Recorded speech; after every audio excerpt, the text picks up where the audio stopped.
তৈরি করে সব সময় কোরআন এবং হাদিস নিয়ে থাকে, সেই ব্যক্তি হচ্ছে সফল কাম। এই মাসে আল্লাহ তাআলা কোরআন নাজিল করে মানব জাতিকে তিনি হেদায়েতের পথ দেখিয়েছেন। এই কোরআন যদি না আসতো আমরা হেদায়েত পেতাম না।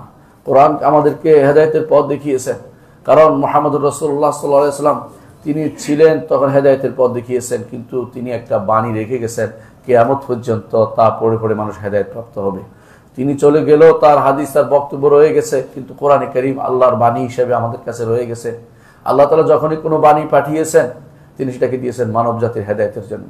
সেটা তিনি নামও দিয়েছেন যে এটার নাম হচ্ছে হেদায়েত। তিনি বলেছেন ফাইম্মা ইয়াতিয়ান্নাকুম মিন্নি হুদান ফামান তাবিআ হুদায়া ফালা খাউফুন আলাইহিম ওয়া লাহুম ইয়াহজানুন। তোমাদের কাছে আমার পক্ষ থেকে হেদায়েত যাবে, এই হেদায়েত হচ্ছে তার বাণী। তিনি যদি এই বাণী না দিতেন জগৎ অন্ধকারে থাকতো। এই অন্ধকার জগৎ আলোকিত হয়েছে আল্লাহর বাণীর মাধ্যমে। আল্লাহর বাণী পড়ে হেদায়েত প্রাপ্ত হয় মানুষ, আল্লাহর বাণী পড়ে অন্ধকার থেকে মুক্ত হয় এবং শয়তানের শৃঙ্খল থেকে তারা মুক্ত হয়ে যায়। সুতরাং রমজান করিম আল্লাহ তাআলা আমাদেরকে দিয়েছেন এই মাসে, তিনি হেদায়েতের জন্য কোরআনে কারীমকে দিয়েছেন। এই মাসটি কত গুরুত্বপূর্ণ আমরা একটু বুঝার চেষ্টা করি। তৃতীয়ত, এই মাসে আল্লাহ তাআলা একটি মাস দিয়েছেন যাতে করে আগেকার লোকেরা বেশি দিন বাঁচতে পারত, আমরা বেশি দিন বাঁচতে পারি না, আমাদের বয়স কম থাকে। এই মাসে আমরা যেন অল্প সময় ইবাদত করে বেশি লাভবান হতে পারি, আল্লাহ তাআলা আমাদেরকে এমন একটি মাস দিয়েছেন, সেটার নাম হচ্ছে লাইলাতুল কদর। এই মাসে এই সুযোগটি শুধু পাবেন, অন্য মাসে এই সুযোগ আপনি পাবেন না। অন্য যে সমস্ত বর্ণনা এসেছে অমুক এটা করলে ওইটা করলে লাইলাতুল কদরের সওয়াব পাওয়া যাবে, এদের অধিকাংশ এই বর্ণনাগুলো দুর্বল। এই জন্য এই মাসটিকে যথাযথভাবে আমাদের কাজে লাগাতে হবে। আল্লাহ তাআলা বলছেন ইন্না আনজালনাহু ফি লাইলাতিন মুবারাকা, কোরআন তিনি মুবারক রাতিতে নাজিল করেছেন। এই মুবারক রাতের ব্যাখ্যা তিনি অন্যত্র দিয়ে বলেছেন ইন্না আনজালনাহু ফি লাইলাতুল কদর, এই কোরআনকে আমরা নাজিল করেছি লাইলাতুল কদরে। লাইলাতুল কদরে নাজিল করেছি। লাইলাতুল কদর খায়রুম মিন আলফি শাহর, হাজার মাসের চেয়ে উত্তম। ৮৪,০০০ বছর ৮৪ বছরের মতো হয়। ৮৪ বছর আপনি বাঁচতে পারবেন না, এত বছর আপনার এক রাতে ইবাদত করে আপনি প্রাপ্ত হয়ে যাবেন। এই সুযোগ আপনার আমার জন্য রয়েছে, এই সুযোগ কোনোদিন হেলায় নষ্ট করবেন না এবং সেগুলোকে যত কাজে লাগাতে হবে। এই মাসটি এত গুরুত্বপূর্ণ এই জন্য।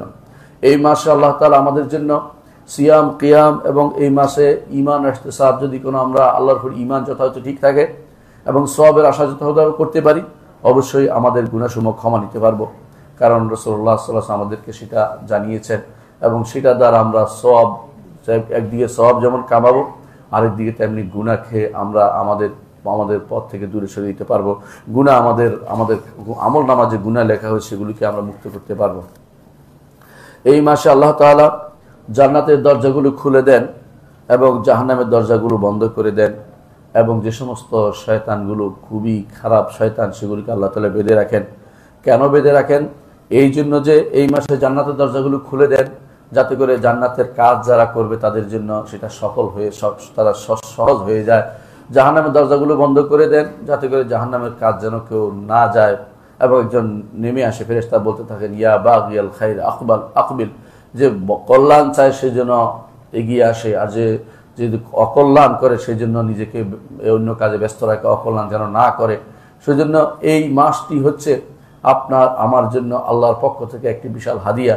এই মাসে আমাদের কিছু কাজ করতে হবে, কারণ আল্লাহ নিজের জান্নাত খুলে দিয়েছেন, দরজা খুলে দিয়েছেন, ঢুকার চেষ্টা করতে হবে, শুধুমাত্র ঢুকার চেষ্টা করতে হবে। দরজা খুলে দিয়েছেন, জাহান্নামের দরজা বন্ধ করে দিয়েছেন।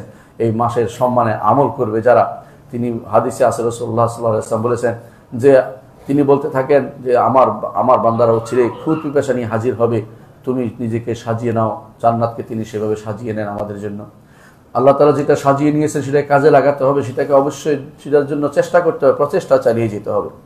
রাসূলুল্লাহ সাল্লাল্লাহু আলাইহি ওয়াসাল্লাম বলেছেন ইযা জাআ রমাদান ফুতিহাত আবওয়াবুল জান্নাহ, যখন রমাদান আসে জান্নাতের দরজাসমূহ খুলে দেওয়া হয়, গুলিকাত আবওয়াবুন নার, জাহান্নামের দরজাসমূহ বন্ধ করে দেওয়া হয়, সুফিদাতিশ শায়াতিন, এবং শয়তানদেরকে বেঁধে ফেলা হয়। এটা বুখারী মুসলিম হাদিসে এসেছে।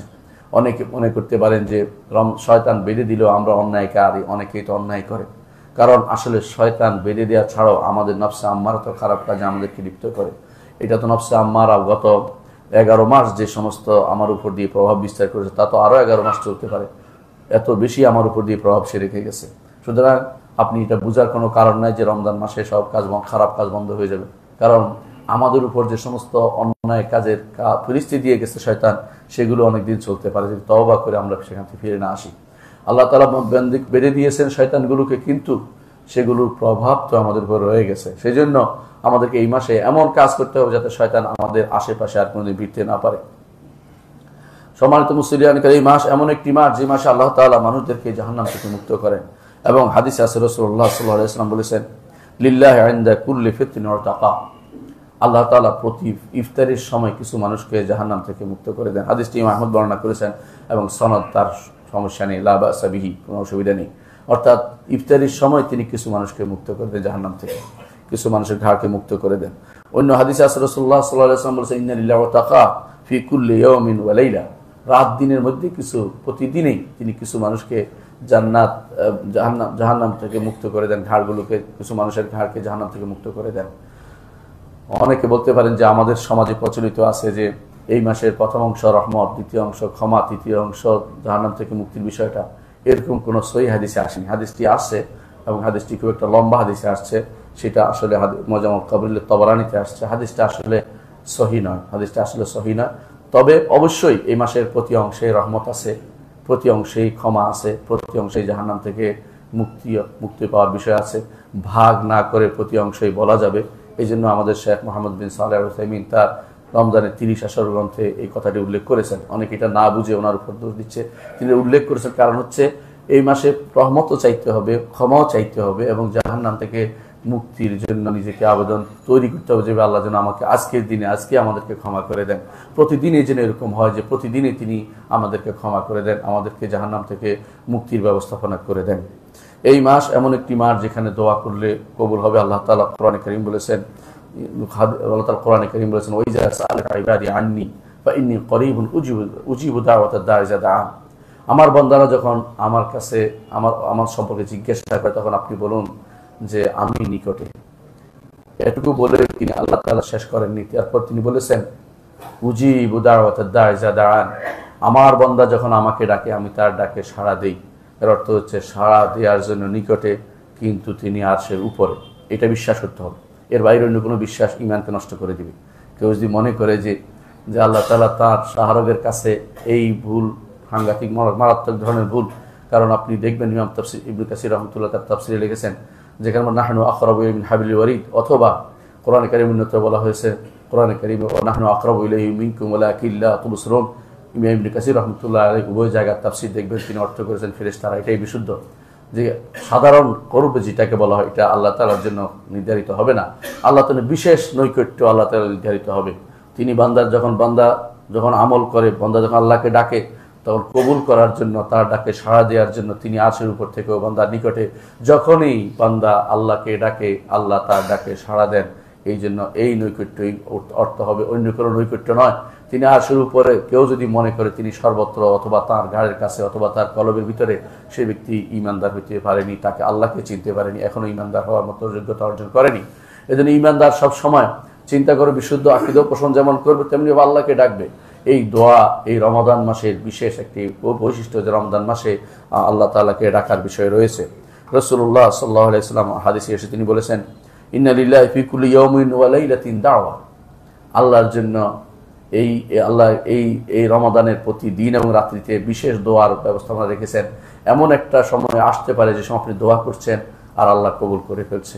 এই জন্য রমাদান মাসে দোয়া করবেন, সব সময় দোয়ার মধ্যে নিজেকে নিরত রাখবেন। বিশেষ করে যে সময় দোয়া করলে কবুল হয়, জাওফুল লাইল, রাতের মাঝখানে অথবা শেষ রাত্রে তাহাজ্জুদের সময় অথবা তারাবির শেষে অথবা আযান ও ইকামতের মাঝে, এই সময়গুলোতে দোয়া করলে আল্লাহ তাআলা কবুল করেন। এবং সালাতের শেষ বৈঠকে এবং সাজদার মধ্যে এইগুলোতে দোয়া করবেন। রমাদান মাসে এই দোয়াগুলো যেন আপনার থাকে। রমাদান মাস চিন্তা করবেন আমার জীবনে হতে পারে শেষ মাস, এমন হতে পারে যে আমার জীবনে একটা মৌসুম, যে মৌসুমকে আমি নষ্ট করতে পারি না। আল্লাহ তাআলা প্রত্যেক জীবনের প্রতিটি ক্ষেত্রে মৌসুম দিয়েছেন, তেমনিভাবে রমাদান মাসে আপনাকে মৌসুম দিয়েছেন নেক কামানোর জন্য, বদ জিনিস ত্যাগ করার জন্য একটা বিশেষ সুযোগ আপনার জন্য দিয়ে দিয়েছেন। যে ব্যবসায়ী ব্যবসার সময় ব্যবসা করে না, সেই ব্যক্তি লাভবান হতে পারে না। আমাদের এই ব্যবসার সময় হচ্ছে রমাদান মাস, আল্লাহর সাথে ব্যবসা, তার কাছ থেকে আমরা চেয়ে নেওয়ার ব্যবসা, তার কাছে নিজেকে সমর্পণ করার ব্যবসা এবং তাকওয়া অবলম্বন করার ব্যবসা। এই তাকওয়া অবলম্বনের জন্যই তিনি বলেছেন লাআল্লাকুম তাত্তাকুন, যাতে তোমরা তাকওয়া অধিকার হতে পারো।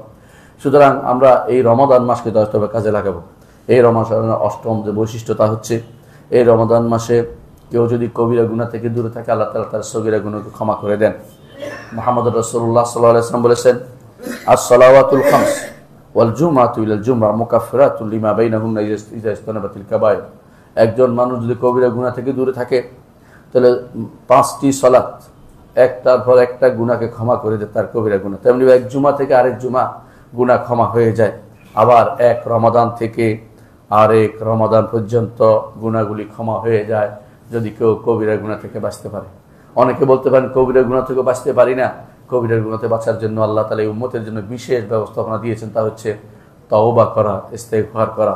এবং আগের উম্মত ছিল কিন্তু তাদের তওবার আরো ভিন্নতা ছিল। সেখানে আবার বেশি বড় গুনাহ হলে সেখানে হত্যার বিধানও ছিল, ফাকতুলু আনফুসাকুম, যে আল্লাহ তাআলা কোরআন কারীম বলেছেন। কিন্তু আমাদের জন্য সেটা তওবা ইস্তেগফার, বিশেষভাবে খাঁটিভাবে আল্লাহর দিকে ফিরে আসা, এটাকেই স্পেশালি এই উম্মতের জন্য ছাড় দেওয়া হয়েছে, বিশেষ করে যাতে করে তওবা করে গুনাহ থেকে বাঁচতে পারি।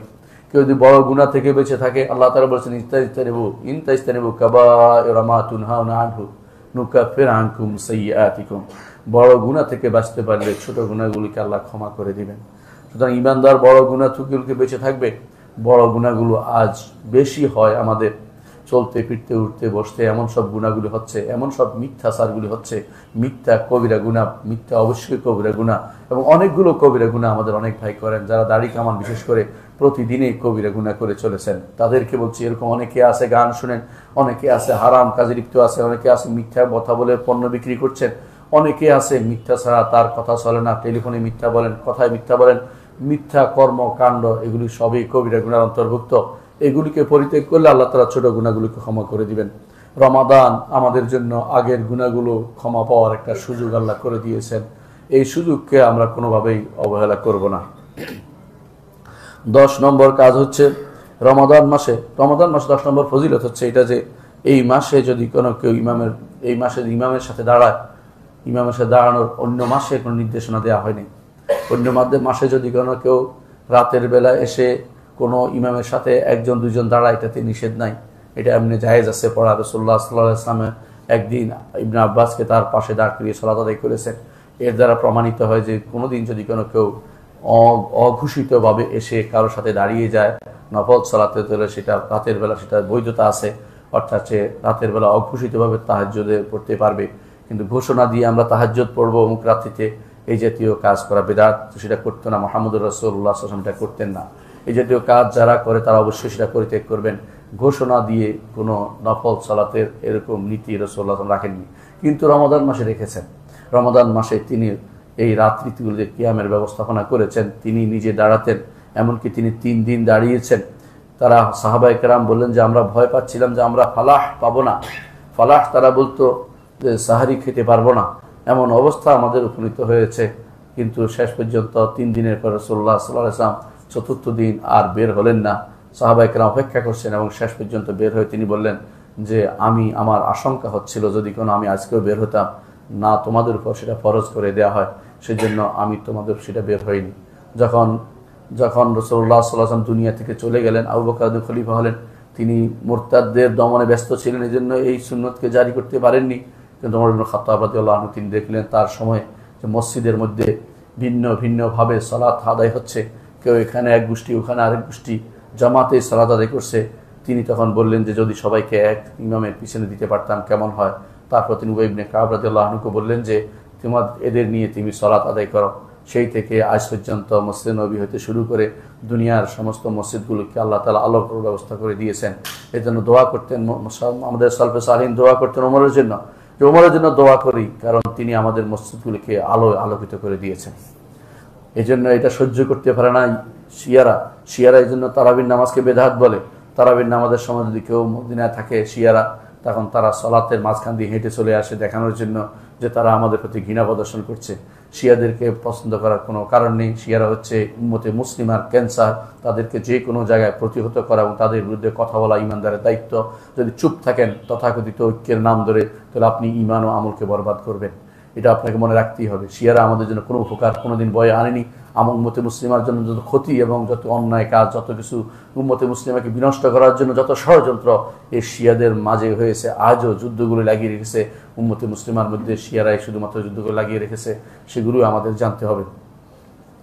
এই রমাদান মাসে এই জামাতের সাথে সালাত আদায়ের সুযোগটি, নফল সালাত আদায়ের সুযোগটি আমরা দেখতে পাই এই রমাদান মাসে আল্লাহ তাআলা ব্যবস্থাপনা করে দিয়েছেন।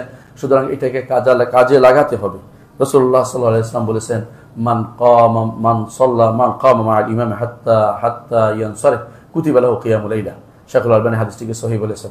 এর অর্থ হচ্ছে যেই ব্যক্তি রাতে ইমামের সাথে দাঁড়াবে ইমাম ফেরা পর্যন্ত, তার কিয়ামুল লাইলা হয়ে যাবে। কষ্ট করে ইমাম শেষ হওয়া পর্যন্ত পড়বেন। ইমাম যা পড়ে তা 10 পড়ুক, 20 পড়ুক, 15 পড়ুক, 16 পড়ুক অথবা 21 পড়ুক, যেটাই পড়ুক, ইমামের সাথে ঝগড়ায় লিপ্ত না হয়ে যতটুকু পারেন ততটুকু পড়বেন। ইবনে তাইমিয়া রাহমাতুল্লাহ আলাইহি বলেন, সাহাবায়ে কেরাম কত পড়েছেন এ নিয়ে তর্ক করা যাবে না। কারণ হচ্ছে সাহাবায়ে কেরামের মধ্যে বিভিন্ন রকমের বর্ণনা আছে। কেউ সারা রাতও পড়তেন, সুতরাং কেউ 8-এর বেশি পড়েন নাই এমন বক্তব্য দেওয়া যাবে না। 8-এর বেশি পড়েন নাই এমন বক্তব্য রাসূলুল্লাহ এমন বক্তব্য সাহাবায়ে কেরাম থেকে বর্ণিত না। 8-এর বেশি পড়েন না আয়েশা রাদিয়াল্লাহু আনহা থেকে বর্ণিত, তিনি বলছেন রাসূলুল্লাহ সাল্লাল্লাহু আলাইহি ওয়াসাল্লাম করেননি। রাসূলুল্লাহ সাল্লাল্লাহু আলাইহি ওয়াসাল্লাম রমাদান এবং গায়ের রমাদান তিনি 8 রাকাত পড়েছেন, এটা রাসূলুল্লাহ সাল্লাল্লাহু আলাইহি ওয়াসাল্লাম হাদিস দ্বারা প্রমাণিত। কেউ যদি বলে যে আমি এটাই পড়বো, তাহলে তিনি আমল করতে পারেন, অসুবিধা নেই। কিন্তু কেউ যদি বেশি পড়ে নিষেধ করতে পারেন না, কারণ সাহাবায়ে কেরাম রাসূলের যুগেই বেশি বেশি পড়তেন এবং এত বেশি পড়তেন যে মাঝে মধ্যে রাসূলুল্লাহ সাল্লাল্লাহু আলাইহি ওয়াসাল্লাম বলতেন, আলাইকুম বিমা তুতিকুন, যতটুকু পারো ততটুকু করো। কিন্তু রাসূল বলেন নাই সাবধান, কেউ 8-এর বেশি পড়তে পারবে না। সুতরাং 8 নিয়ে বাড়াবাড়ি করা কখনো বৈধ না। রাসূলুল্লাহ সাল্লাল্লাহু আলাইহি ওয়াসাল্লাম বলেছেন যে, জিজ্ঞাসা করেছে ইয়া রাসূলুল্লাহ সালাতুল লাইল কি করব? তিনি বলেছেন মাসনা ওয়া মাসনা, 2 রাকাত করে পড়ো। ফাইজা খাশিয়া আহাদুকুমুল, তোমাদের কেউ যখন ভয় করবে, সুবহ ফজরের সালাতের ভয় করবে, ফজরের ভয় করবে, সবে সাদিক নাজিল হয়ে যাবে, ফাল ইউতির এক রাকাত পড়ে যেন বিতির বানিয়ে নেয়। কখনো 8 রাকাত নিয়ে কোনো ঝগড়া আমাদের মধ্যে যেন না থাকে। 8 রাকাত হোক, বেশি হোক, কম হোক, কোনো সমস্যা নেই। কেউ যদি নাও পড়ে তারও সমস্যা নেই। এই কারণে মসজিদ ভাগ করা অথবা এই কারণে কাউকে সালাফি গায়রে সালাফি নাম দেওয়া, এটা সম্পূর্ণরূপে অবৈধ কাজ, এটা কখনো করা যাবে না। কারণ আপনারা জানেন যে রাসূলুল্লাহ সাল্লাল্লাহু আলাইহি ওয়াসাল্লামের সুন্নাত 3টি, তিনি অনুমোদন যেটা করেছেন, মুখে যা বলেছেন এবং যা করেছেন 3টি সুন্নত। রাসূলুল্লাহ সাল্লাল্লাহু আলাইহি ওয়াসাল্লামের যুগে শুধু 8 রাকাত পড়া হতো না, সাহাবায়ে কেরাম এরপরে অনেক বেশি পড়তেন। তার প্রমাণ আমরা সাহাবায়ে কেরাম জীবনের সিরাতে দেখতে পাই, বরং এর চেয়ে বেশি পড়তেন তার প্রমাণও আমরা অনেক জায়গায় দেখতে পাই। রাসূলুল্লাহ সাল্লাল্লাহু আলাইহি ওয়াসাল্লাম মসজিদে এসে দেখলেন যে টানিয়ে রাখা হয়েছে রশি, বসে এই রশি কেন? বলে যায়নব টানিয়ে রাখছেন, যখন ঘুম আসে সালাতুল লাইলে ঘুম আসলে যেন টান পড়ে, এই জন্য তিনি যেন উঠতে পারেন। বলতে এটা ঠিক নয়, তোমরা যা পারো তা করো। এটা বলেন না যে সাবধান, আমি যা পড়ছি এর বেশি পড়বে না, এটা বলেন নাই। সুতরাং কোনো ব্যক্তি যেন নিয়ে ঝগড়া না করে। রমাদান মাসে কিয়ামটা হচ্ছে সুন্নাহ। এই সুন্নাহকে বাস্তবায়ন করবেন, সুন্নাহ নিয়ে ঝগড়া বিবাদের বিষয় নয়। যথাযথভাবে এটা বোঝার চেষ্টা করবেন। যে কেউ বেশি বাড়াবাড়ি করে বুঝবেন যে সে অতি বাড়াবাড়িতে লিপ্ত রয়েছে এবং তার থেকে হাত গুটিয়ে নেবেন। এটা কখনো ইমানদারের কাজ হতে পারে না যে যেগুলো শরীয়ত উন্মুক্ত রেখেছে এই জায়গাতে এসে বাড়াবাড়ি করবে। বাড়াবাড়ি নয়, ছাড়াছাড়িও নয়, একেবারে আপনার 20-এ পড়তে হবে সেটাও ঠিক নয়, আবার 8-এই শুধুমাত্র সীমাবদ্ধ থাকতে হবে এটাও ঠিক নয়। যার যতটুকু আল্লাহ সামর্থ্য দিয়ে ততটুকু পড়বেন। তবে একটি সুযোগ রয়েছে, সারা রাত আপনি সালাত আদায়ের সুযোগ পাবেন যদি কোনো আপনি রাতের বেলা ইমামের সাথে পড়ে আপনি ফিরে আসতে পারেন। মান সাল্লা মা'আল ইমাম হাত্তা ইয়ারজা কুতিবা লাহু কিয়ামুল লাইল। এমনকি ইমাম যদি বিতির পড়ে আপনি তার সাথেও বিতির পড়বেন, কারণ ইমামের সাথে প্রত্যাবর্তন করতে হলে বিতিরটা অবশ্যই আপনার জন্য জরুরি। সালাত এটা ইমাম যদি সালাতের পরে বেদাত করে সেটা করবেন না, কারণ সালাত শেষ হয়ে গেছে। এর অর্থ হচ্ছে সালাত যতক্ষণ ইমামের আছে ততক্ষণ আপনি পড়বেন। সে যাই পড়ুন, তিনি 10 পড়ুন, 20 পড়ুন অথবা তিনি 36 পড়ুন। ইমাম মালিক রাহমাতুল্লাহ আলাইহির যুগে 36 রাকাত হতো, সেটাতেও কেউ কোনোদিন কোনোদিন বলেন নাই যে সেটা বেদাত হবে। ইবনে তাইমিয়া রাহমাতুল্লাহ আলাইহি বলেন যে সাহাবায়ে কেরামের যুগে এমন ছিল যে কালা বিল মেইন 100 রাকাতে কেউ 100 রাকাতে 100 আয়াত কেউ পড়তেন। কেউ বলছেন মেইন বলতে 100 আয়াত না বুঝে বোঝানো হবে 100 আয়াত বিশিষ্ট সূরা দিয়ে এক একটা রাকাত পড়তেন। 100 আয়াত বিশিষ্ট সূরা দিয়ে এক একটা রাকাত পড়তেন। এর কত সময় লাগে একটু চিন্তা করে দেখুন। রাসূলুল্লাহ সাল্লাল্লাহু আলাইহি ওয়াসাল্লাম এটাই ছিল হাদিসে কানু ইয়াকরাউনা বিল মেইন। এবং কেউ বলতেছে এত লম্বা সময় দাঁড়াতেন যে তার কেউ লাঠিতে ভর দিতে বাধ্য হতেন, যে কারণ দাঁড়াতে পারতেছে না, পায়ে ব্যথা হয়ে যেত। সুতরাং বোঝা গেল যে যেমনিভাবে আপনি সংখ্যা গুনছেন তেমনিভাবে কোয়ালিটিও একটু ঠিক রাখবেন। কোয়ালিটি এবং কোয়ান্টিটি উভয়টাই কিন্তু সুন্নত। শুধুমাত্র সংখ্যা গণা যেমন সুন্নত না, শুধু কোয়ালিটির দিকে তাকাবেন না, উভয়টাই আপনি খেয়াল রাখার চিন্তা করবেন। কোয়ালিটি এবং কোয়ান্টিটি দুটোই আপনি দেখতে হবে। সুতরাং রমাদান মাসে ইমামের সাথে এই কিয়ামটা আপনি করবেন যতটুকু আল্লাহ তাআলা আপনাকে সামর্থ্য দিয়েছে। যদি ঠিকমতো তার সাথে শেষ পর্যন্ত দাঁড়াতে পারেন, কিয়ামুল লাইল আপনার জন্য লেখা হবে।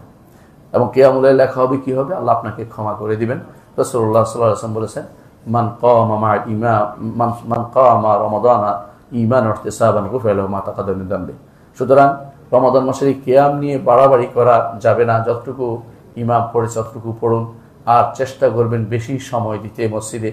4 রাকাত পড়ে বসে যাওয়া বা 8 রাকাত পড়ে চলে যাওয়া, এটা ইমানদারের লক্ষণ হতে পারে না। ইমানদার যতটুকু পারে বাড়তি সালাত আদায় করবেন। এমনও হতে পারে একটি সাজদা আপনার জন্য আখিরাতের মুক্তির কারণ হতে পারে, এবং সেটা কোন সাজদা হবে? 8 রাকাতের পরেরটাও তো হতে পারে, 20 রাকাতের পরেও হতে পারে, 36 রাকাতও হতে পারে। ইমামরা সেভাবে পড়তেন। ইমাম ইবনে তাইমিয়া রাহমাতুল্লাহ যেটা বলেছিলেন সেটা আপনাকে মনে করে দিচ্ছি। বলছেন যখন তারা কি করতেন, যখন দেখতেন যে কষ্ট হচ্ছে তখন রাকাত বাড়িয়ে দিতেন। রাকাতের মধ্যে একটা নাশাত আসে, প্রতি রাকাত বাড়িয়ে দিতেন। আর যখন দেখতেন তাদের মধ্যে নাশাত আছে, তৎপরতা আছে, কর্মতৎপর আছেন, ঘুম আসছে না, তখন তারা লম্বা কেরাত দিয়ে তখন সালাতটা আদায় করতেন। তখন তারা কখনো 8 করতেন, কখনো 20 করতেন, কখনো বেশিও করতেন। ইমাম মালিক রহমতুল্লাহ আলাইহির সময় তারা মক্কাবাসীদের সাথে প্রতিযোগিতা লিপ্ত হতেন ইবাদতে। মক্কাবাসীরা সাধারণত তারা 4 রাকাত পড়ে একবার কাবার তোয়াফ করে আসতো। এটা দেখে ইমাম মালিক রহমতুল্লাহ, আমাদের তো আর তোয়াফ করার জায়গা নেই, আমরা অতিরিক্ত আরও 2 রাকাত বেশি করে সালাত আদায় করবো। এইভাবে তারা 36 রাকাত পর্যন্ত তারা সালাত আদায় করেছেন। সুতরাং এই ব্যাপারে বাড়াবাড়ি না করি, নির্ধারণ না করে যে যতটুকু পারি অতটুকু পড়তে পারেন। আর কোনো ইমাম মসজিদ এসে নির্ধারণ করতেই পারেন, একদিন 8 আরেকদিন 20 পড়তে পারেন, কোনো সমস্যা নেই। একদিন 12, একদিন তিনি 21 পড়তে পারেন, কোনো সমস্যা নেই। একদিন 13, এইভাবে ভাগ করে তিনি পড়তে পারেন, অর্থাৎ সহ বিতির সহ পড়তে পারেন, এতে কোনো অসুবিধা নেই। এটাতে নির্ধারণ প্রতিদিনই হইতে হবে জরুরি না। ইমাম যা পড়ে তা পড়ুন, এটাই হচ্ছে কাজ। অনেকে হয়তো মনে করতে পারেন যে এই মাসে কোরআন নিয়ে দাঁড়ানোর ক্ষেত্রে হয়তো এই সিদ্ধান্ত আসতে পারে অনেকে মনে, যে কোরআন নিয়ে দাঁড়ানো বেদাত। এটা ঠিক নয়, কারণ সাহাবা একরাম কোরআন নিয়ে দাঁড়াতেন। সাহাবা একরাম যে কাজটি করেছেন এটাকে বেদাত বলা যায় না। সাহাবা একরাম যা করতেন তা কখনো বেদাত নয়, বরং সাহাবা একরামের নীতি অনুসারে আপনাকে এই কোরআন নিয়ে রমাদান মাসে আপনি সালাতে দাঁড়াবেন এবং খতম করার চিন্তা করবেন। খতম করা কোনো বেদাত নয়। এই জন্য যারা খতম করা বেদাত বলে তাদের অনেকে হেফজ করতে পারে না, এবং তাদের সন্তানরাও হাফেজ হতে পারে না, নিজেরাও কোরআন শুদ্ধ করে পড়তে পারে না। এরা বেশিরভাগই বেদাত নিয়ে, বেদাত নিজস্ব বেদাত তা চালু করে দিয়েছে। কোরআন পড়া কখনো বেদাত নয়, কোরআন খতম করা বেদাত নয়। সলফে সালেহর নীতি ছিল এটা। সলফে সালেহর নীতির বাইরে কেউ সালাফি হইতে পারে না, এটা আমাদেরকে মনে রাখতে হবে। একক কোনো ব্যক্তির বক্তব্যই সালাফি বক্তব্য নয়, এটাকে শিখে রাখতে হবে আমাদেরকে। সুতরাং কোরআনে কারিমে কেউ যদি কোরআন নিয়ে দাঁড়ায় এবং কোরআন খতম করে এবং সুন্দর করে পড়ে, অবশ্যই সেটা সালাফি নীতি। তবে এটা নয় যেটা আমাদের অনেকেই পড়ে থাকেন, শুধুমাত্র কোরআন খতমের নাম করে এক শব্দ শুরু করেছেন, শেষ পর্যন্ত কোনো মাঝখানে থামার কোনো সুযোগ নেই, অনবরত পড়ে যাচ্ছে একজন, সেই জন্য অন্য কোনো কোরআন নয় অন্য কোনো গ্রন্থ পড়ছে। এটা কখনো রাসূলুল্লাহ সাল্লাল্লাহু আলাইহি ওয়াসাল্লাম আদর্শ ছিল না, সাহাবা কেরামের আদর্শ ছিল না। হাদ্দান যে কেরাত আপনারা পড়েন, অর্থাৎ শব্দ কেটে কেটে কি পড়ছে কেউ বুঝতে পারেন, শুধু শেষ শব্দ বুঝতে পারছে, এরকম কেরাত আল্লাহ রাসূল সাল্লাল্লাহু আলাইহি ওয়াসাল্লামের সাহাবীদের যুগে ছিল না, সর্বসার নীতি ছিল না, সেটাকেও খেয়াল রাখতে হবে। আর এই মাসে আপনারা জানেন যে ওমরাতে হজের মতো সওয়াব রয়েছে। বিশাল সুযোগের, এই 10টি সুযোগের কথা বলছি এই রমাদান মাসে। আসলে কি কি কাজ করবেন আমি 1 নম্বর কাজ বলছি। প্রথম কাজ হচ্ছে সওম পালন করা। কারণ রাসূলুল্লাহ সাল্লাল্লাহু আলাইহি ওয়াসাল্লাম বলেছেন, এক সাহাবী এসে বলেন, ইয়া রাসূলুল্লাহ আমাকে একটু ওসিয়ত করো। তিনি বলছেন, আলাইকা বিস-সাওম ফাইন্নাহু লা ইদ্দা লাহু অন্য বলেছে লা মিসলা লাহু। তুমি সওম পালন করো, সওমের মতো আর কোনো কিছু নেই। কারণ সওমের মতো আর কোনো কিছু নেই, কারণ সওমের মাধ্যমে একজন মানুষ ইয়াদাউ তাআমাহু ওয়া শারাবাহু, খাবার এবং পানীয় ছেড়ে দেয়, প্রবৃত্তিকে নিয়ন্ত্রণ করতে পারে, এবং সে পরিপূর্ণভাবে এমন কাজ করে আল্লাহ তাআলা যেটাকে বলে ইখলাসের একটা পরাকাষ্ঠা দেখাতে পারে। কারণ আপনি গোপনে খেয়ে ফেললে সওমটা তো আর হলো না, গোপনে কিছু পান করে সওমটা তো আর হলো না। সওম যদি হতেই হয় যে কোনো মূল্যে আপনাকে খাবার পানীয় এবং অন্য একটি কাজ থেকে বিরত থাকতেই হবে। সুতরাং আপনি তো বুঝতেই পারছেন যে এখানে এই সওমের মতো আর কোনো কিছু হতে পারে না। দ্বিতীয়ত, এই সওমের মাধ্যমে জাহান্নাম থেকে মুক্ত হবেন। রাসূল বলে দিয়েছেন, আসিয়ামু জুন্নাতুম মিনান নার, জাহান্নাম থেকে ঢাল হিসেবে সওম আপনার জন্য ব্যবহৃত হবে। সুতরাং সওম যেহেতু ঢাল হবে, সেই ঢাল জাহান্নাম থেকে ঢাল এবং গুনাহ থেকেও ঢাল হয়। সওম গুনাহ করতে পারবেন না, যখনই হাত বাড়াবেন মনে হবে যে এই কাজটি করতে পারো না, আমি সওম। কেউ যদি ঝগড়া করে আপনি উত্তর দিতে পারবেন না, বলবেন যে আমি তো সওম, আমি তো সওম পালনকারী, আমি তো উত্তর দিতে পারছি না। সেই জন্য সওম আপনার জন্য নিজেই একটি বড় ধরনের কাজ। এই জন্য আল্লাহ রাসূল সাল্লাল্লাহু আলাইহি ওয়াসাল্লাম বলেছেন, হাদিসে কুদসিতে আল্লাহ তাআলা বলেন, বনি আদমে যা করে এটা তার জন্য একান্তভাবে নির্ধারিত হয়ে যায়, তার সব লেখা হয়ে যায়, কি করছে তার সব নির্ধারিত। কিন্তু সওম এটা আমার জন্য রাখা হয়, আমার জন্য রাখা হয়। এই জন্য আল্লাহ তাআলা তিনি নিজে খান না, পান করেন না। বনি আদম আল্লাহর কর্মকাণ্ডের সাথে নিজেকে যুক্ত করতে চায়, নিজে খায় না, পান করে না। এই জন্য আস-সাওমু লি ওয়া আনা আজজি বিহি, আমি সেটার যাজা হব। আলেমগণ বলে থাকেন অর্থ হচ্ছে ফেরেশতারা সেটার জবাব উত্তর কাজে কি লিখবে। একজন মানুষ যখন কাজ লেখে, কোনো সেটা লেখে যে এই কাজের এই সওয়াব লিখবে, কিন্তু ওই তো খায় না, পান করে না, ওটা কিভাবে লিখবে? এই জন্য আল্লাহ তাআলা বলেন আস-সাওমু লি ওয়া আনা আজজি বিহি, সওম আমার জন্য রাখা, আমি সেটার প্রতিদান দিব, সুতরাং তোমাদের লেখার প্রয়োজন হবে না। এবং সেই প্রতিদান হবে জান্নাতের রায়্যান নামক একটি দরজায় স্পেশালি তাদের জন্য থাকবে। রাসূলুল্লাহ সাল্লাল্লাহু আলাইহি ওয়াসাল্লাম আমাদেরকে জানিয়েছেন। আরেকটি হাদিসে রাসূলুল্লাহ সাল্লাল্লাহু আলাইহি ওয়াসাল্লাম বলেছেন, মান সামা রমাদানা ঈমানান ওয়া ইহতিসাবান গুফিরা লাহু মা তাকাদ্দামা মিন যামবি, যে কেউ রমাদান মাসে সাওম পালন করবে, সাওম পালন করে ঈমান এবং ইহতিসাবের সাথে। ঈমান অর্থ আল্লাহর উপর ঈমান রেখে, স্লিম হওয়ার জন্য না, সওয়াবের আশায়, দুইটা স্লিম হওয়ার জন্য না। অনেক দেখবেন যে জীবনে কোনোদিন সালাতের ধার ধারে না, রমাদান মাসে সাওম পালন করে, তার সাওম আল্লাহর দরবারে কবুল হবে না। যদি না তওবা করে এই মাস থেকে রমাদান থেকে সাওম শুরু করে, সালাত শুরু করে দেয়, তখন শুধুমাত্র তার সাওম কবুল হবে, তার সাওমের কোনো মূল্য নেই। এই জন্য তার সাওম হবে শুধুমাত্র ক্ষুধা পিপাসা বন্ধ থাকা, না খেয়ে থাকা, শরীর গঠন করা, এই জাতীয় কিছু একটা হবে। তার সাওম কোনোদিনই আল্লাহর দরবারে কবুল হবে না। যে ব্যক্তি সালাত আদায় করে না, তার কোনো সাওম হবে না। এই জন্য সালাত আদায় করতে হবে সবার আগে, আর সাওম পালন করতে হবে তারপরে। এই জন্য ঈমান আর ইহতিসাবান, সওয়াবের আশায় করতে হবে। সওয়াবের আশা করতে হচ্ছে আপনাকে অবশ্যই আগের কাজ আগে করতে হবে। যেমন আগের কাজ হচ্ছে লা ইলাহা আশহাদু আল্লা ইলাহা ইল্লাল্লাহ মুহাম্মাদুর রাসূলুল্লাহ থাকতে হবে আপনাকে।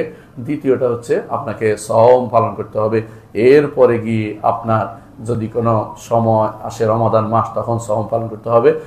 রমজান সালাত নাই, তার সাওমের কোনো মূল্য নেই, একটুও কবুল হবে না, আল্লাহর দরবারে সেটার কোনো মূল্য নেই।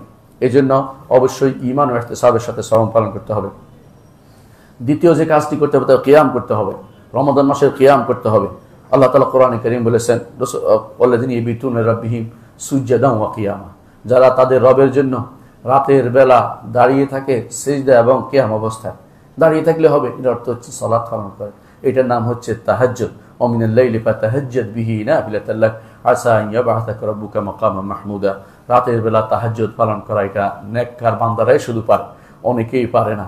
যারা একবার মজা পেয়ে গেছে তারা ছাড়তে পারে না, আর যারা মজা পায়নি তারা সেটাকে সেটার জন্য উঠতে পারে না। আল্লাহ যাকে পছন্দ করেন তাকে শুধুমাত্র রাতের ইবাদতের জন্য একান্তভাবে নির্ধারণ করে নেন। এই জন্য একান্তভাবে নির্ধারণ করলে কাউকে কোনো বলবেন না, গোপন রাখবেন। সলফে সালেহিন অনেকেই ইবাদত করতেন, তার স্ত্রীও জানতে পারতো না কখন উঠে গেছে, কখন ইবাদত করছে। সেরকম অবস্থা রাখবেন, বলে দেওয়ার জন্য নয়, একান্তভাবে আল্লাহ আপনাকে পছন্দ করেছেন, তার অভিসারে তার সাথে কথা বলার জন্য গোপনে তার সাথে কথা বলবেন, এই সুযোগটা আল্লাহ দিচ্ছেন। কারণ শেষ রাতিতে আল্লাহ তাআলা নেমে আসেন নিকটতম আসমানে। তিনি যেভাবে নেমে আসার উপযুক্ত সেভাবে নেমে আসেন, তো অবশ্যই তিনি আরশের উপরেই থাকেন। তার নেমে আসা আমাদের নেমে আসার মতো নয়, এটা ঈমানদার বিশ্বাস করে। নেমে আসে তিনি বলতে থাকেন, হাল মিন মুস্তাগফিরিন ফাগফির লাহ, এমন কেউ কি আছে আমার কাছে ক্ষমা চাইবে, আমি তাকে ক্ষমা করে দিব। এমন কেউ কি আছে আমার কাছে কিছু চাইবে, আমি তাকে দেব। এমন কেউ কি আছে আমার কাছে দোয়া করবে, আমি তার দোয়া কবুল করব। সেজন্য রমাদান মাসে এই সুযোগটি আমরা নিতে পারি। প্রথম রাতিতে ইবাদতের মাধ্যমে যেটা হয় সেটাও তাহাজ্জুদের আরেক নাম তারাবি। তারাবি, তাহাজ্জুদ, কিয়ামুল লাইল, সালাতুল লাইল একই জিনিস, কোনো পার্থক্য নেই। প্রথম রাত্রিতে পড়লে তারাবি বলে, শেষ রাত্রিতে বলে তাহাজ্জুদ বলে, এগুলি কোনো পার্থক্য নেই। এই জন্য অনেকে মনে করে থাকেন যে হারামাইন শরীফাইনে 8 রাকাত 10 রাকাত পড়া হয়, তো মহা খুশি এক একজন। তো খুশি হওয়ার কিছু নেই, শেষের 10 দিনে তো বেশি পড়া হয়। এরা তো শেষের দিন বেশি পড়ে, মনে রাখবেন যে বেশি দিয়ে পড়তেছে অর্থ হচ্ছে এটা জায়েজ মনে করে তারা। কম পড়ার জন্য বিভিন্ন কারণে তারা এখন কম পড়ছে, হতেই পারে। একসময় বেশি পড়তো, আবার যদি কোনো আরও কম পড়ে, এটার কোনো দলিল হয় না। দলিল হবে কোরআন এবং সুন্নাহর আমল। এবং তারা যে শেষ 10 দিন বেশি পড়ে সেটা তো বলেন না, শেষ দিন বেশি পড়ে এটা কি বলবেন? তারাবি তাহাজ্জুদ একই সালাত। এই জন্য ওমর ইবনে খাত্তাব রাদিয়াল্লাহু আনহু বলেছেন যে নি'মাতুল বিদআতু হাযি, কত সুন্দর এই সুন্দর পরিকল্পনা হচ্ছে এটা। এই বিদআত তো লুগাবি বিদআত, অর্থাৎ এটা কোনো শারঈ বিদআত নয়। শারঈ বিদআত হয় নতুন কিছু বানালে, এটা বানানো অর্থাৎ এই পদ্ধতিতে আমি যে মসজিদটাকে আলোকিত করে দিলাম কত সুন্দর হলো, এটাকে তিনি বিদআত হিসেবে বলছেন। এবং তারপর বলেছেন ওয়াল্লাতী তানামুনা আনহা আফদাল, যেই সালাত থেকে ঘুমিয়ে থাকো এটা অবশ্যই এর থেকে উত্তম, অর্থাৎ শেষ রাত্রি পড়া বেশি উত্তম।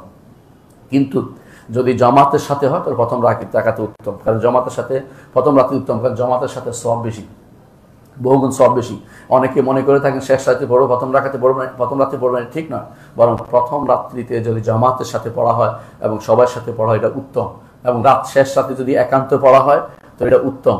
একান্ত শেষ রাত্রিতে পড়া উত্তম, কেন আল্লাহর সাথে সেটা এখন রিয়ার পথ থেকে দূরে থাকে, সেজন্য সেটা উত্তম। যেখানে জামাত হবে সেটা উত্তম বেশি, মনে রাখবেন। যেহেতু জামাত হয় এই জন্য প্রথম রাত্রিতে পড়া উত্তম। এটা আমাদের শেখ আব্দুল মোহসেন আব্বাদ হাফিজাহুল্লাহ মুসলিম নবীতে আমাদেরকে সেটা জানিয়েছেন। আমি তাকে প্রশ্ন করার পরে সেটি একজন প্রশ্ন করেছেন, হয়তো আমি প্রশ্ন করেছিলাম মনে নেই, তিনি সে উত্তর এভাবে দিয়েছেন যে জামাত যেহেতু হয় সেখানে পড়াটাই উত্তম শেষ রাত্রি পড়াচ্ছে, অর্থাৎ শেষ রাত্রি একাকি পড়াচ্ছে। জামাতে যদি পড়ার সুযোগ যেহেতু আছে সেটা উত্তম বেশি হবে। অন্য সময় এইভাবে যেহেতু জামাতের সিস্টেম নেই এই জন্য শেষ রাত্রিতে পড়া উত্তম, সবসময় শেষ রাতে পড়া উত্তম। কিন্তু জামাত রমাদান মাসে শুধুমাত্র তারাবির গুরুত্ব রয়েছে, এটাকে গুরুত্বের সাথে নিতে হবে। এটা বাদ দিয়ে ঘরে শেষ রাত্রিতে পড়বো এই সিস্টেমে যাবেন না। শেষ রাতে অতিরিক্ত পড়তেই পারবেন। শেষ রাতে যদি কোনো কেউ ইমামের সাথে পড়ে গেছেন, সেটা আরও পড়ছেন, কোনো সমস্যা নেই। ইমামের সাথে আপনি বিতির পড়েন নাই, বিতির পড়ে রেখে চলে গেছেন, যে ঠিক নয়, বিতির পড়ে যাবেন। শেষ রাতে অতিরিক্ত পড়লে আবার বিতির পড়তে হবে, জরুরি না। কারণ এই যে আলু আখিরাত সালাতুকুম আল বিতর মিনাল লাইল, এটা হচ্ছে আমর ইস্তেহবাব, মুস্তাহাব নির্দেশ। এটা তো ফরজ না যে আমাকে বিতির সব শেষেই করতে হবে, কোন ফরজ না। সুতরাং আগে বিতির পড়লেও পরে ইচ্ছা করলে 2-4 রাকাত উঠে পড়া যায়। বিশেষ করে যখন সেহরির জন্য উঠবেন তখন আপনি 2 রাকাত 4 রাকাত পড়তে পারবেন। আপনার খাবার তৈরি হওয়া পর্যন্ত 2টি রাকাত পড়েন। হয়তো এমন হতে পারে এই 2টি রাকাত আপনার জীবনের জন্য মোড় অন্যদিকে ঘুরিয়ে দিবে, আল্লাহ তাআলা আপনার জন্য জান্নাতকে নির্ধারণ করে দিবেন। এজন্য কিয়ামত অবশ্যই করবেন। রাসূলুল্লাহ সাল্লাল্লাহু আলাইহি ওয়াসাল্লাম স্ত্রী আয়েশা রাদিয়াল্লাহু আনহা এই অবশ্যই করবেন। রাসূলুল্লাহ সাল্লাল্লাহু আলাইহি ওয়াসাল্লাম স্ত্রী আয়েশা রাদিয়াল্লাহু আনহা বলছেন যে একজনকে ওসিয়ত করছেন, তুমি কিয়ামুল লাইল ছাড়ো না, কারণ মুহাম্মদ রাসূলুল্লাহ সাল্লাল্লাহু আলাইহি ওয়াসাল্লাম তিনি কিয়ামুল লাইল ছাড়তেন না, অথচ তার আগের পরের সকল গুনাহ আল্লাহ ক্ষমা করে দিয়েছেন। এই এক ব্যক্তি যার আগের পরে সকল গুনাহ আল্লাহ ক্ষমা করে দিয়েছেন, তিনি হচ্ছেন মুহাম্মদুর রাসূলুল্লাহ সাল্লাল্লাহু আলাইহি ওয়াসাল্লাম। আর এক দলের ব্যাপারে বলা হয়েছে, ইরমালু মা শি'তুম ফাকাদ গাফারতু লাকুম, তোমরা যা ইচ্ছে তা করো, তোমাদের ক্ষমা করে। তারা হচ্ছে বদরেরা। বদরেদের ছাড়া কারোর জন্য এইভাবে বলা হয়নি, তবে সেখানে বলা হয়নি যে পরের গুনাহ ক্ষমা করে, বলে নাই তোমাদের যা করো এটা বলছে। এটা হচ্ছে তাদেরকে স্বাধীনতা দেওয়া, কিন্তু তারা অন্যায় কোনো কিছু করেননি। সাহাবায়ে কেরাম রাদিয়াল্লাহু আনহুম বদরি সাহাবাদের ব্যাপারে স্পেশাল যে ঘোষণা এসেছে, জীবনের শেষ মুহূর্ত কিন্তু পরীক্ষা করে দেখবেন, তারা ছিল শ্রেষ্ঠ আল্লাহর পছন্দনীয় ব্যক্তিত্ব, যাদের সাথে কারো কোনো তুলনা চলে না। এই জন্য যার আগে পরে সমস্ত গুনাহ ক্ষমা করে তিনি হচ্ছেন সৈয়দুল খালক মুহাম্মদুর রাসূলুল্লাহ সাল্লাল্লাহু আলাইহি ওয়াসাল্লাম। আর যাদের ব্যাপারে আল্লাহ তারা পছন্দ করছে তাদেরকে বলছেন যা ইচ্ছা তা করো। এর অর্থ যে তোমাদেরকে এখন যত ইচ্ছা করতে পারো, তোমাদের আল্লাহ সন্তুষ্টি এসেছে, অন্যায়ের দিকে তোমাদের পা যাবে না, সেভাবে আল্লাহ তাআলা তাদেরকে নিয়ন্ত্রণ করে দিয়েছেন। আল্লাহর বিশেষ রহমতে তাদেরকে আল্লাহ তাআলা বিশেষ ফজিলত দান করে দিয়েছেন। তৃতীয় যে কাজটি করতে হবে রমজান মাসে, তা হচ্ছে সাদাকা দিবেন বেশি বেশি করে। রমজান মাসে বেশি বেশি দান করবেন। রাসূলুল্লাহ সাল্লাল্লাহু আলাইহি ওয়াসাল্লাম বেশি বেশি দান করতেন, এমনিতেই তিনি বেশি দান করতেন। আর রমাদান মাসে তিনি বেশি দান করতেন, আরও বেশি দান করতেন যখন জিবরিল তার কাছে আসতেন। জিবরিলকে যখন তিনি কোরআন শোনাতেন, জিবরিলও তাকে কোরআন শোনাত। এই জন্য রমাদান মাসে দান করবেন সবচেয়ে বেশি। এই দানের মধ্যে অন্যতম হচ্ছে অনেকেই জাকাত প্রদান করেন রমাদান মাসে। অবশ্যই এটা একটা সুবিধা, অসুবিধা নেই। রমজান মাসে আপনি হিসাব করে জাকাত দিবেন এবং জাকাতের খাতগুলো নির্ধারণ করে পৌঁছে দিবেন। এটা একটা ভালো কাজ, অসুবিধা নেই এটাতে। অন্য সময় আপনার মাস পুরো হইতে পারে, রমজান মাসেই যে আপনার বছর পুরো হচ্ছে এটা তো ঠিক নয়। ওরা আপনাকে কমিয়ে এনে এই মাসে দিতে অনেকে চাইবেন, যে হয়তো কারো 11 মাস হয়েছে আমি এই মাসে দিয়ে দিই, বা রমজান পর্যন্ত 11 মাস হয়েছে দিয়ে দেন, পরবর্তী এই মাস থেকে আবার গণনা করতে আপনার সুবিধা হবে। এই জন্য আপনি অগ্রিম দিয়ে দিলে কোনো অসুবিধা নেই। এই মাসে দিয়ে আপনি এই মাসে অতিরিক্ত সওয়াব কামাতে পারবেন। রাসূলুল্লাহ সাল্লাল্লাহু আলাইহি ওয়াসাল্লাম একটা হাদিসে এসেছে, তিনি বলেছেন আফদালুস সাদাকাতে সাদাকাতুল ফি রমাদান। রমাদান মাসে যে সাদাকা করা হয় সেটা হচ্ছে উত্তম সাদাকার অন্তর্ভুক্ত। সেটা রমাদান মাসে সাদাকা করবেন। রমাদান মাসে সাদাকার আরেকটি পর্যায় হচ্ছে, আরেকটি দিক হচ্ছে মানুষকে খাওয়ানো। আল্লাহ তাআলা কোরআনে কারীম বলেছেন ওয়াইতুইমুনা আত-তাআমা আলা হুব্বিহি মিসকিনাও ওয়া ইয়াতীমান ওয়া আসীরা। তারা খাওয়ায় আলা হুব্বিহি, খাবারটার প্রতি তার অত্যন্ত আগ্রহ আছে খাওয়া, কিন্তু নিজে না খেয়ে অন্যকে দান করে, ইসার করে। এর অর্থ এটাই বেশি শুদ্ধ যে তিনি আল্লাহ নিজে খাইয়ে ফেলতে পারেন, কিন্তু দরকার আছে পরিবারে যে রাখতে পারেন, সন্তান রাখতে পারেন, না করে তিনি আল্লাহর রাস্তায় দান করেছেন, খাওয়া দিয়েছেন গরিবদেরকে। ওয়াইতুইমুনা আত-তাআমা আলা হুব্বিহি মিসকিনাও ওয়া ইয়াতীমান ওয়া আসীরা। মিসকিন, ইয়তীম এবং কয়েদিদের জন্য তিনি নিজের খাবারটা বরাদ্দ করেন। আল্লাহ তাআলা তাদের প্রশংসা করেছেন। রমাদান মাসে এটা অবশ্যই করবেন। রাসূলুল্লাহ সাল্লাল্লাহু আলাইহি ওয়াসাল্লাম আরেকটি হাদিসে বলেছেন কোনো মুমিন যদি কোনো মুমিনকে খাওয়ায় তার ক্ষুধার উপরে, আল্লাহ তাআলা তাকে জান্নাতের ফল থেকে খাবার খাওয়াবেন। এবং রাসূলুল্লাহ সাল্লাল্লাহু আলাইহি ওয়াসাল্লাম আরেকটি হাদিসে আসে, কোনো মুমিন যদি কোনো পিপাসার্ত ব্যক্তিকে পানি পান করায় তা আল্লাহ তাআলা তাকে রাহিকুল মাখতুম থেকে তাকে পান করাবেন। ইমাম তিরমিজি হাসান সনদে হাদিসটি বর্ণনা করেছেন। এর অর্থ হচ্ছে এটা একটা সুযোগ, আপনাকে সেটা করতে হবে। এই জন্য আপনি দেখবেন মক্কা মদিনাতে একটা প্রতিযোগিতা পড়ে যায়, কে কাকে নিবে, কে কাকে খাওয়াবে, কারণ মনে করি এটা একটা সুযোগ আমার জন্য। অনেকে মনে করেন যে অন্য মাসে দেখেন না কেন, তারা দেখছে এই হাদিস এই মাসে আমল বেশি, সব এটা করতেই পারে, আপনিও করতে পারেন। অন্য মাসের দোহাই দিয়ে এই মাসে বন্ধ রাখবেন না। এই মাস হতেও পারে, এই মাসে দেওয়ার পরে আপনার অভ্যাস তৈরি হয়ে যাবে, আপনি দিতেই থাকবেন, দিতেই থাকবেন। আমি মদিনাতে দেখেছি কোনো ডাক্তার সাহেবকে রমজান মাস আসলে তারা এত বেশি দেউলিয়া হতেন, খাবার কিভাবে পৌঁছে দিবেন টেনশন থাকতেন। বাংলাদেশি ডাক্তাররাও তারা প্রভাবিত হয়েছে এর দ্বারা, আলহামদুলিল্লাহ। অনেক মানুষকে আমরা দেখেছি এই কাজ করতে। আপনারাও সেরকম দেউলিয়া হন, বেশি বেশি দেওয়ার চেষ্টা করুন। রাসূলুল্লাহ সাল্লাল্লাহু আলাইহি ওয়াসাল্লাম কি করতেন? আজওয়াদু মা ইয়াকুনু মিনার রিহিল মুরসালা, তিনি প্রবাহিত বাতাসের চেয়েও বেশি মানুষের গায়ে খাবার পৌঁছে দিতেন, মানুষের কাছে খাবার দান পৌঁছে দিতেন। দ্বিতীয় যে কাজটি করবেন, সওমের তাফতির করাবেন, অর্থাৎ রমজানের রোজাদারকে ইফতারি করাবেন। রোজা ইফতারি করান রাসূলুল্লাহ সাল্লাল্লাহু আলাইহি ওয়াসাল্লাম বলেছেন, একটি হাদিসে কেউ যদি রমাদান সওমকে ইফতারি করা তার সমপরিমাণ সওয়াব সে পাবে, কিন্তু রোজাদারের কোনো সওয়াবের কমতি হবে না। সুতরাং আপনি এটা দান করতেই পারেন, এমনভাবে দিবেন যে আপনি দেখানোর জন্য না, জানানোর জন্য নয়। অনেকে দেখা যায় রমজান মাসে ইফতার মাহফিল করে, এটা করবেন না। ইফতার মাহফিল করে দেখানোর কিছু নয়, আপনি দিয়ে যাবেন, কেউ জানতেও পারবে না। রমাদান মাসে আমরা যখন মক্কা মদিনা যাই, কে যে খাবার খাওয়াইলো খুঁজে বের করেও পাই না, অথচ মানুষ এসে দিচ্ছে, কোত্থেকে দিচ্ছে জানি না। খুঁজেও জিজ্ঞাসা করলে বলা যায় এক লোক দিয়ে গেছে, বলতে রাজি নেই। এরকম হাজার হাজার মানুষকে তারা খাওয়াচ্ছে। কেউ বলে না যে অমুকের ইফতারি, একটা সাইনবোর্ড টানিয়ে দেওয়া, ছবি তুলিয়ে দিয়া ফেসবুকে দেওয়ার মতো কাজ তারা করে না। অথবা এইগুলো তুলে দূরে থাকবেন। এগুলো হচ্ছে রিয়া, এগুলো হচ্ছে লোক দেখানো কাজ, এগুলো আপনার আমলকে বিনষ্ট করে দেয়। আপনি এই জন্য ইফতার মাহফিলের যে সমস্ত ঘটা কাজ করে, এগুলো থেকে দূরে থাকার চেষ্টা করবেন। দয়া করে এই কাজে কাউকে ডাকবেন না, আমাকেও ডাকবেন না, কারণ আমি এটা পছন্দ করি না। ইফতার মাহফিলের জন্য হাজির হই না রমজান মাসে, কারণ এগুলো বেশিরভাগই রিয়ার কাজে থাকে। এই রিয়া থেকে আপনি যতই বলেন না কেন, বেশিরভাগ ব্যাংকওয়ালারা এই রিয়াগুলি বেশি করে। ব্যাংকের যারা ওদেরকে খাওয়ায় কি জন্য? যাতে করে পরবর্তীতে ব্যাংকে মানুষ আসে। এটা তো আল্লাহর দিন দিয়ে দুনিয়া কামানোর বুদ্ধি, আর কিছুই নয়। এটা বেশিরভাগ মানুষগুলি করে। অনেকেই দেখবেন যে এই মাসে এসে ইফতার মাহফিলের জন্য ওই নেতারা এই বেশি করে করে, রাজনৈতিক নেতারা ইফতার মাহফিলের ব্যবস্থা করে। নিজে রোজা রাখছে কিনা আল্লাহ জানে, কিন্তু ইফতার মাহফিল করার জন্য খুব ব্যস্ত হয়ে পড়ে। এমনকি অনেকে দেখানোর জন্য আবার এতিমখানায় যায় ইফতার করে, বোঝানোর জন্য আমি এতিমের সাথে ইফতার করছি। এতিমের ইফতারের দরকার নেই, এতিমের টাকা দেওয়া দরকার। প্রতি মাসে তাকে যথাযথভাবে দিন শিক্ষা দিয়ে তাকে প্রতিপালন করা দরকার। এই জাতীয় লোক দেখানোর কাজ থেকে তাদেরকে বিরত রাখতে হবে। আপনারা সেখানে উপস্থিত হবেন না এবং ঘোষণা দিবেন যে লোক দেখানোর কাজের জন্য আপনাকে জন্য আল্লাহ তাআলা নিমন্ত্রণ করেন নাই। আপনি দিবেন এমনভাবে যে কাউকে দেখাননি এমনভাবে দেওয়ার চেষ্টা করবেন। এটা ঈমানদারের কাজ, এটা ঈমানদার এটার ভিতরে নীতিকে সীমাবদ্ধ রাখে। অন্য একটা হাদিসে রাসূলুল্লাহ সাল্লাল্লাহু আলাইহি ওয়াসাল্লাম বলেছেন, কেউ যদি রমাদান মাসে রোজাদারকে ইফতার করায় তো তার গুনাহসমূহ ক্ষমা হয়ে যাবে এবং তার ঘাড় আল্লাহ তাআলা জাহান্নাম থেকে মুক্ত করবেন। এই হাদিসটিও সনদ সহিহ বলে আলেমরা বলেছেন। এর অর্থ হচ্ছে দুটি কাজ আপনার অবশ্যই এই রমাদান মাসের সদাকার অন্তর্ভুক্ত হবে। রমাদান মাসে সদাকা করবেন, সাধারণ দান তো আছেই, এবং বড় দান ফরজ দান তো করবেনই, অর্থাৎ যাকাতও দিবেন। এই কাজগুলিও করবেন। 4 নম্বর যে কাজটি করবেন রমাদান মাস হচ্ছে কিরাআতুল কোরআন, কোরআন তিলাওয়াত করবেন। এর আগে শুনেছেন রমাদান মাসে নাজিল হয়েছে যেহেতু কোরআন, আপনার জন্য দায়িত্ব হচ্ছে কোরআনের মাস, কোরআন নিয়ে থাকবেন। রাসূলুল্লাহ সাল্লাল্লাহু আলাইহি ওয়াসাল্লাম এই মাসে কি করতেন? তিনি এই মাসে জিবরিলের সাথে কোরআন মুদারাসা করতেন। মুদারাসাতে একজন বলতেন, একজন শুনতেন। আপনি সেভাবে নিজে কোরআন নিয়ে থাকবেন। এবং এই মাসে কেউ ওসমান রাদিয়াল্লাহু আনহু এই মাসে প্রতিদিন রাতে 1 খতম করতেন। অনেকে বলে নিচে পড়া বেদাত নয়, সরফে সালিন যা করছেন তা বেদাত নয়, এটা আপনাকে মনে রাখতেই হবে। এর অর্থ হচ্ছে অনেকে তার কাছে হয়তো মনে হইতে পারে আমার কাছে এটা ভালো নয়। অন্য একটা হাদিসে আছে রাসূল সাল্লাল্লাহু আলাইহি ওয়াসাল্লাম যেটা নিষেধ করে হচ্ছে বুঝে নাই বলেছেন, কিন্তু যে বুঝে তার জন্য সেটা নয়। যে ব্যক্তি কোরআন অনবরত পড়ে যাচ্ছে বুঝে নাই, এটা থেকে নিষেধ করেছেন রাসূল।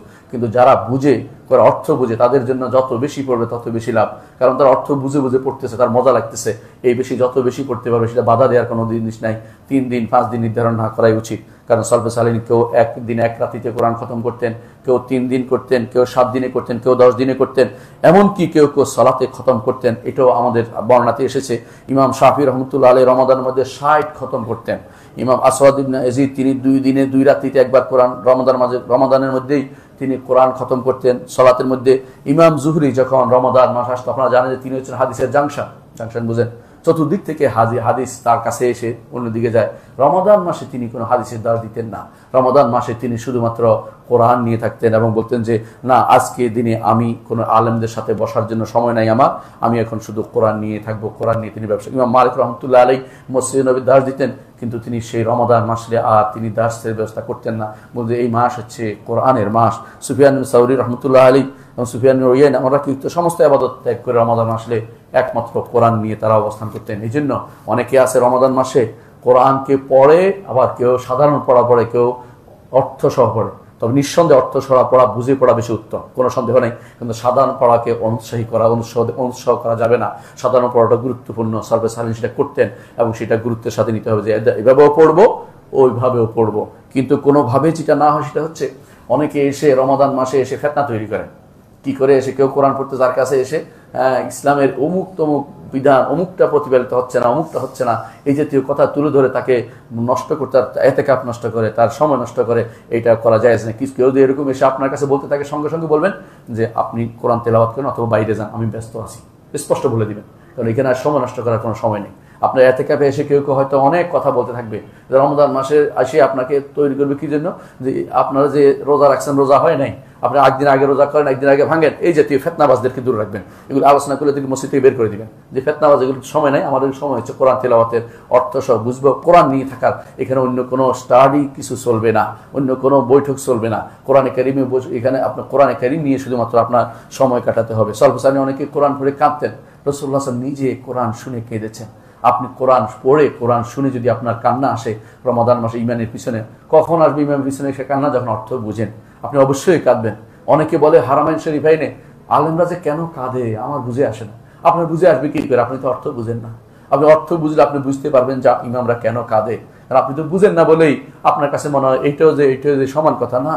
এক একটা আয়াতের আল্লাহর কাছে কি আল্লাহর বাণীর কি যে বৈশিষ্ট্য এক একটা, এটা শুধুমাত্র আলেমরাই বুঝতে পারে। আল্লাহ তাআলা কোরআনে কারীমের জন্য বলছেন যে এই আমসালগুলো, তিলকাল আমসাল নাদরিবু লিন-নাস ওয়া মা ইয়াকিলুহা ইল্লাল আলিমুন। আলেমরা ছাড়া আল্লাহর কোরআনের মাসাল সমূহ বুঝার কারো ক্ষমতা নেই। এই জন্য ইবনে তাইমিয়া রাহমাতুল্লাহ আলাইহি যখন তিনি কোনো মাসাল বুঝতেন না, কোনো কোরআনের কোনো মাসাল বুঝতেন না, উদাহরণ বুঝতেন না, তখন তিনি বারবার কান্নাকাটি শুরু করে দিতেন যে আমি এখন আলেম হতে পারি নাই। আলেম না হওয়ার কারণে আমি কোরআনের উদাহরণ সময় বুঝতে পারছি না, কোরআন কি বলছে বুঝতে পারছি না।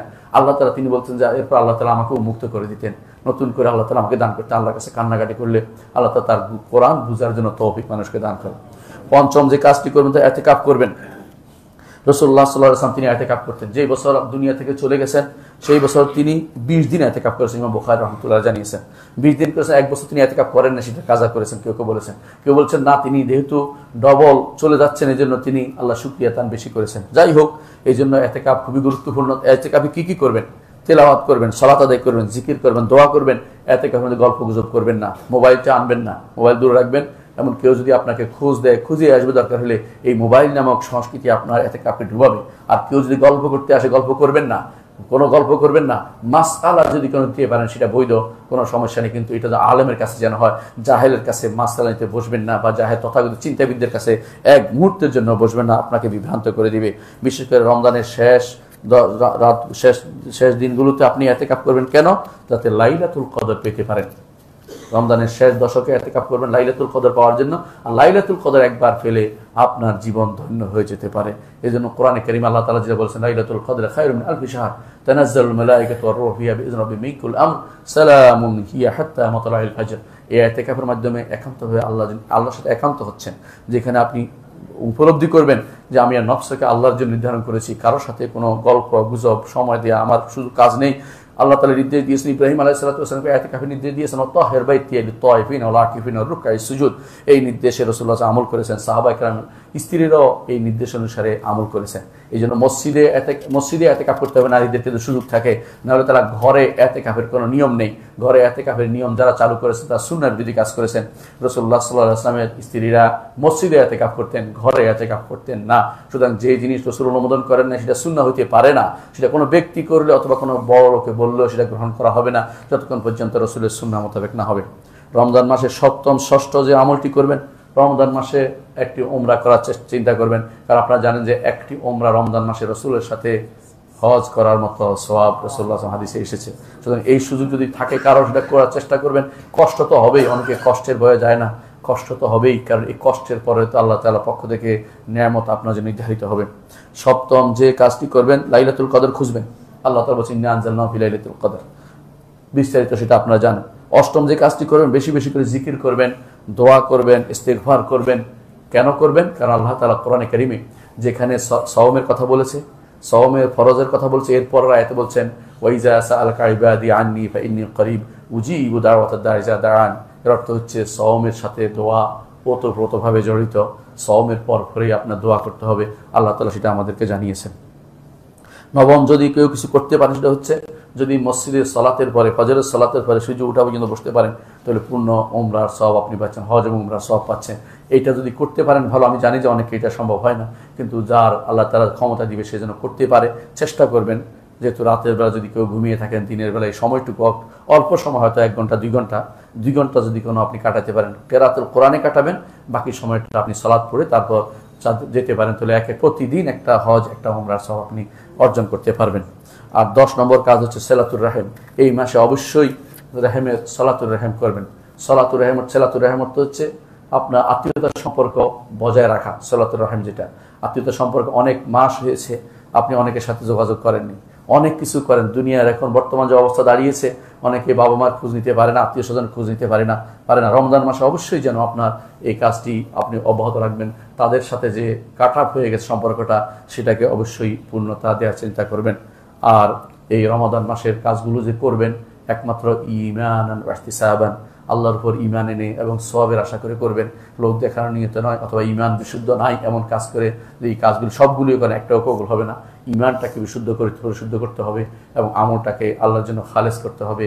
ঈমান শুদ্ধ এবং বিশুদ্ধ এবং পরিশুদ্ধ ইখলাসের সাথে যদি ইখলাসের সাথে আমলগুলি করেন, আল্লাহ তাআলা ইনশাআল্লাহ কবুল করবেন। আকুলু কাওলি হাযা ওয়া আস্তাগফিরুল্লাহ লি ওয়া লাকুম ওয়া লিসাইরিল মুসলিমিন ফাস্তাগফিরু ইন্নাহু হুয়াল গাফুরুর রাহিম।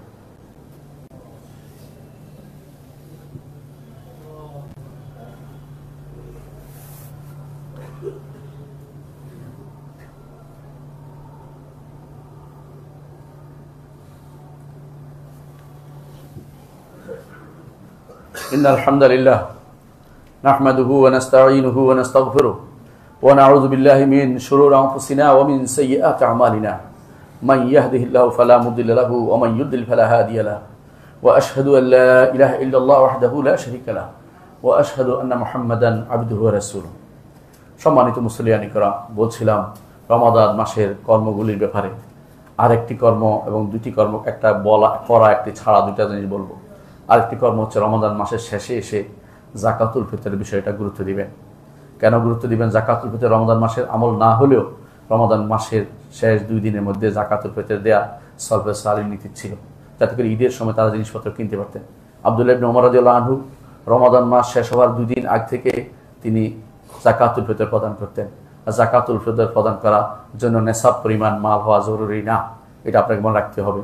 যার ঈদের দিনে নিজের চলার মতো সামর্থ্য আছে, অতিরিক্ত সম্পদ আছে, যেটা দিয়ে যাকাতুল ফিতর দিতে পারে, সেটা দিয়ে সে যাকাতুল ফিতর দিবে। এজন্য এই যাকাতুল ফিতর সবাইকে ভাগ করে দিবেন, পৌঁছে দিবেন। যাকাতুল ফিতর খাবার দিয়ে দিবেন, রাসূলের সুন্নাত আদায়ের জন্য। এটা গুরুত্বের সাথে নেবেন। অন্য কোনো কাজ যতই জায়েজ তৈরি করা এক কথা, আর রাসূলের সুন্নাহ মোতাবেক আমল করা আরেক কথা। এটাকে আপনি খেয়াল করবেন। যাকাতুল ফিতর প্রদান করবেন শেষে। হ্যাঁ, যদিও যাকাতুল ফিতর ওই সময় আসে যখন ঈদের চাঁদ উঠে যায়, কিন্তু অগ্রিম দিতে পারবেন, যাতে করে যা উপকারী হয় মানুষের। ইমাম আবু হানিফা রাহমাতুল্লাহ আলাইহি সেটাকে রমজানের শুরু থেকে দেওয়া বৈধতা দিয়ে বলেছেন। বৈধ বলেছে, তাদের উপকারে আসে, রমজানও তাদের কাজে লাগে। কিন্তু আমরা সুন্নাহ মোতাবেক বলবো, যেহেতু সালফে সালিহিনের কাজ ছিল। আব্দুল্লাহ ইবনে ওমর রাদিয়াল্লাহু আনহু তিনি বলতেন 2 দিন আগ থেকে অর্থাৎ ঈদের 2 দিন আগ থেকে তারা দেওয়ার ব্যবস্থাপনা করে, যাকাতুল ফিতর দেওয়ার ব্যবস্থা করবেন। আর আরেকটি কাজ করে হলো পরিত্যাগ করা। পরিত্যাগ কি করবেন? রাসূলুল্লাহ সাল্লাল্লাহু আলাইহি ওয়াসাল্লাম বলেছেন, মান লাম ইয়াদা কাওলা যুর ওয়াল আমালা বিহি ফালাইসা লিল্লাহি হাজাতুন আন ইয়াদা তাআমাহু ওয়া শারাবাহু। খারাপ কথা এবং খারাপ কাজ যদি ছেড়ে না দিতে পারেন, ওয়াল জাহলা এবং মূর্খতা ছেড়ে দিতে না পারেন, তাহলে আপনার খাবার পানীয় ত্যাগ করার মধ্যে কোনো উপকার নেই। এই জন্য এই কাজগুলি পরিত্যাগ করতে হবে। খারাপ কথা এবং খারাপ কাজ কি হতে পারে? সমস্ত গুনার কাজ খারাপ কথা এবং খারাপ কাজ। খারাপ কথা দিয়ে হয়, মিথ্যা কথা খারাপ, কাউলা জুর, মিথ্যা কথা, মিথ্যা কাজ, বসে বসে রাতে টিভি দেখা, বসে বসে হারাম জিনিস দেখা, ওই হাতের মধ্যে মুঠের মধ্যে লইয়া হারাম জিনিস দেখা, অথবা পর্নোগ্রাফিতে আসক্ত হওয়া, অথবা কোনো নারীর দিকে তাকিয়ে থাকা, কোনো হারাম কাজের কোনোটাকেই বাদ দেয় নাই। ছোট্ট একটি কথা, যে কেউ হারাম কথা হারাম কাজ ত্যাগ করতে না পারে, মিথ্যা কথা মিথ্যা কাজ ত্যাগ করতে না পারে, সেই ব্যক্তি তার রোজা খুদ পিপাসা ছেড়ে দেওয়ার মধ্যে কোনো লাভ নেই, অত উপকার সে পাবে না। রমাদান উপকার পেতে হলে এই কাজগুলো ছেড়ে দিন। এই মাসে হতে পারে এই মাসে আপনি টিভি বন্ধ করেছেন, আর কোনোদিন সেটা খোলেননি, এমন হতে পারে টিভিটা ভেঙেও ফেলেছেন, কারণ এমন এক জিনিস যা বিক্রি করলেও সওয়াব নাই, গুনাহ ছাড়া বিক্রিও করা যায় না। সুতরাং এটা থেকে দূরে থাকবেন, এটাকে একেবারেই বন্ধ করে দিন। এমন হতে পারে আপনার সন্তানকে এই মাসে তৈরি করেছেন যে কোনোভাবেই সে আর অ্যান্ড্রয়েড সেট নিবে না, এরকম তৈরি করে ফেলুন। এটা আপনার জন্য উপকারী, পরকালের জন্য উপকারী, আপনার আখিরাতের জন্য এটা নাজাতের কারণ হতে পারে। আল্লাহ আমাদেরকে বুঝার তৌফিক দান করুন। আল্লাহ ওয়া সাল্লু আলা সাইয়্যিদিল বাশারিয়া মুহাম্মদ ইবনে আবদি